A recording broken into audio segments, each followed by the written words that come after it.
News first channel ವೀಕ್ಷಕರಿಗೆ ಭವಿಷ್ಯ ಈ ದಿನ ಕಾರ್ಯಕ್ರಮಕ್ಕೆ ಸ್ವಾಗತ.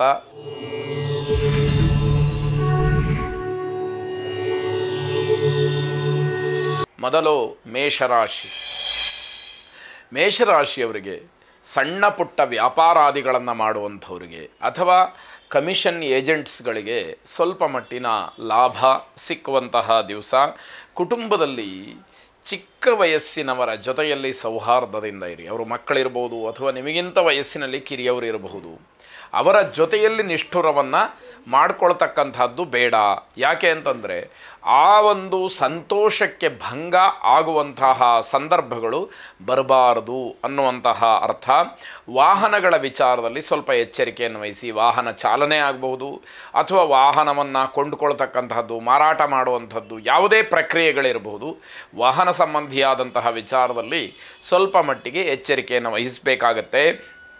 ಹಣದ ಖರ್ಚಿಗೆ ಅಂದರೆ ದುಡ್ಡನ್ನು ಖರ್ಚು ಮಾಡಬೇಕಾದಂತಹ ಸಂದರ್ಭಗಳು ಬಂದಾಗ ಸ್ವಲ್ಪ ಹಿನ್ನಡೆಯನ್ನು ಅನುಭವಿಸ್ತೀರಿ ಅಥವಾ ಹಣ ಖರ್ಚು ಮಾಡೋದಕ್ಕೆ ಮನಸ್ಸು ಬರೋದಿಲ್ಲ.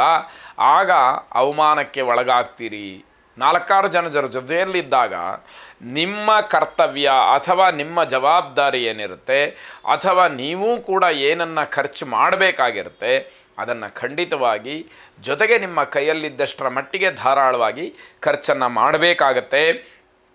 ಮಗುವಿಗೆ ಅಥವಾ ಮನೆಯಲ್ಲಿ ಯಾರಿಗಾದರೂ ಚಿಕ್ಕ ಮಕ್ಕಳಿಗೇನಾದರೂ ತೊಂದರೆ ಆದರೆ ನೀವೇ ಕಾರಣ ಅಥವಾ ನಿಮ್ಮಿಂದನೇ ಆಗಿದ್ದು ಅನ್ನುವಂತಹ ಒಂದು ಮನೆಯಲ್ಲಿ ಕೌಟುಂಬಿಕವಾದಂತಹ ಅಪವಾದ ನಿಮ್ಮ ಮೇಲೆ ಬರ್ತಕ್ಕಂಥದ್ದು.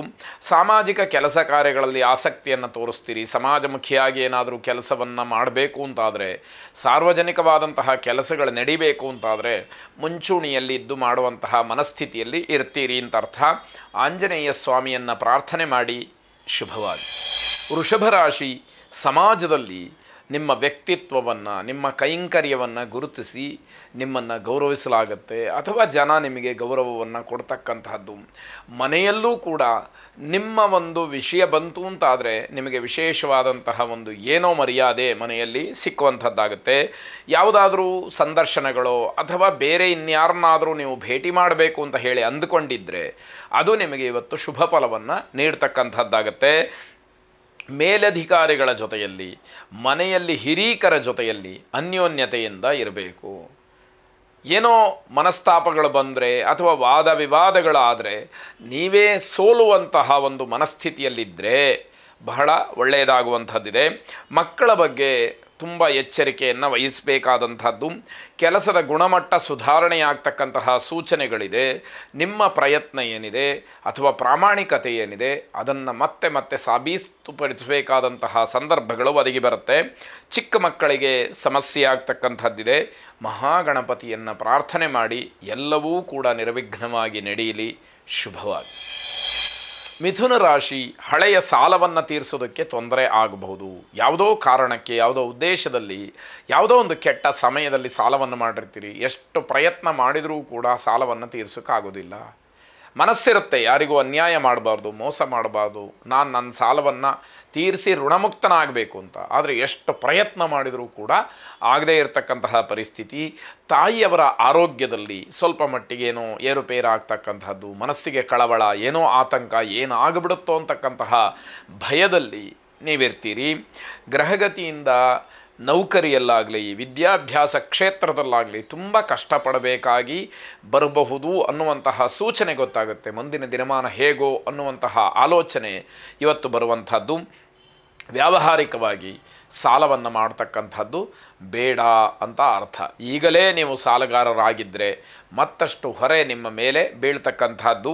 ನೌಕರಿಯಲ್ಲಿ, ವಿದ್ಯಾಭ್ಯಾಸದಲ್ಲಿ ಹಾಗೆ ನಿಮ್ಮ ವೃತ್ತಿಯಲ್ಲಿ ಅತಿಯಾದಂತಹ ಉನ್ನತಿಗೆ ಅವಕಾಶಗಳು ಬರುತ್ತೆ. ಯಾವುದು ಯೋಗ್ಯವೋ, ಯಾವುದು ನಿಮ್ಮ ಶಕ್ತಿ ಸಾಮರ್ಥ್ಯಕ್ಕೆ ಹೊಂದುತ್ತೋ ಅಂಥದ್ದನ್ನು ಆಯ್ಕೆ ಮಾಡಿ ಅಲ್ಲಿ ನಿಮ್ಮ ಪ್ರಯತ್ನಗಳು ನಡೀಲಿ. ನಿಮ್ಮ ಪೂರ್ವಿಕರು ಮಾಡಿದಂತಹ ಪುಣ್ಯಾಂಶ ಏನಿದೆ ಅದರಿಂದ ನಿಮ್ಮ ಜೀವನ ಒಂದಷ್ಟು ಸುಧಾರಣೆ ಆಗಿದೆ, ಸುಖಮಯವಾಗಿದೆ ಅಂತ ಹೇಳಬೇಕಾದಂಥದ್ದು. ಮಾತಾ ಲಲಿತಾ ಪರಮೇಶ್ವರಿಯನ್ನು ಪ್ರಾರ್ಥನೆ ಮಾಡಿ. ಶುಭವಾಗಿ. ಕರ್ಕಾಟಕ ರಾಶಿ. ಕಾರ್ಯಕ್ಷೇತ್ರದಲ್ಲಿ ಉತ್ತಮವಾದಂತಹ ಒಂದು ಕೆಲಸವನ್ನು ಮಾಡಿ ಅಥವಾ ಪ್ರಾಮಾಣಿಕತೆಯಿಂದ ನಿಮ್ಮ ಗೌರವವನ್ನು ನೀವು ಹೆಚ್ಚು ಮಾಡಿಕೊಳ್ತಕ್ಕಂಥದ್ದಿದೆ. ನಿಮ್ಮ ಪ್ರತಿಭೆಯಿಂದ ನೀವು ಜಯಶೀಲರಾಗ್ತೀರಿ ಅಂತಕ್ಕಂಥದ್ದು. ಮನೆಯ ವಾತಾವರಣ ಚೆನ್ನಾಗಿರೋದಿಲ್ಲ, ಅದನ್ನು ಸರಿಪಡಿಸ್ಕೊಳ್ಬೇಕಾದಂಥದ್ದು ಅತಿ ಮುಖ್ಯವಾಗುತ್ತೆ. ನಿಮ್ಮ ಗುರಿಯ ಬಗ್ಗೆ ನಿಮಗೇ ಆಶ್ಚರ್ಯವಾಗಬಹುದು. ಯಾವುದೋ ಒಂದು ಸಂಕಲ್ಪವನ್ನು ಮಾಡಿರ್ತೀರಿ, ಆ ಸಂಕಲ್ಪದ ಹತ್ತಿರ ತಲುಪದ ಹಾಗೆ ನಿಮಗೆ ಆಶ್ಚರ್ಯ ಉಂಟಾಗುತ್ತೆ. ನಾನು ಈ ಕೆಲಸ ಮಾಡಿದ್ನ, ನನ್ನಿಂದ ಇಷ್ಟೊಂದು ದೊಡ್ಡ ಕಾರ್ಯ ಆಯಿತಾ ಅನ್ನುವಂಥದ್ದು ನಿಮಗೆ ಆಶ್ಚರ್ಯವನ್ನು ತರ್ತಕ್ಕಂಥದ್ದು. ನಿಮ್ಮ ಪ್ರಗತಿಯಲ್ಲಿ ಪೂರ್ವಜನ್ಮದ ಸುಕೃತವೇ ಸರಿ ಅಂತ ಹೇಳಬೇಕು. ಯಾಕೆ ಅಂತಂದರೆ ಹಿಂದಿನ ಜನ್ಮದ ಒಂದು ಪುಣ್ಯ ವಿಶೇಷದಿಂದ ಇಷ್ಟೆಲ್ಲ ಸಾಧನೆ ಮಾಡಲಿಕ್ಕೆ ಸಾಧ್ಯ ಆಗುವಂಥದ್ದಾಗಿರುತ್ತೆ. ನಿಮ್ಮ ನಿರಂತರವಾದಂತಹ ಪ್ರಯತ್ನ ಜೊತೆಗೆ ಹಿರಿಯರ ಆಶೀರ್ವಾದ ನಿಮಗೆ ಶ್ರೀರಕ್ಷೆ ಆಗ್ತಕ್ಕಂಥದ್ದು. ಮನೆಯ ಸದಸ್ಯರ ಜೊತೆಯಲ್ಲಿ ಬಹಳ ಪ್ರೀತಿ ವಿಶ್ವಾಸವನ್ನು ಇಟ್ಕೊಳ್ಳಿ, ಅದನ್ನು ಹೆಚ್ಚು ಮಾಡಿಕೊಳ್ಳಿ. ಅವರ ಸಹಕಾರ ನಿಮಗೆ ಸದಾ ಅನುಕೂಲವನ್ನು ತರ್ತಕ್ಕಂಥದ್ದು. ಗುರು ದತ್ತಾತ್ರೇಯರನ್ನು ಪ್ರಾರ್ಥನೆ ಮಾಡಿ. ಶುಭವಾಗಿ.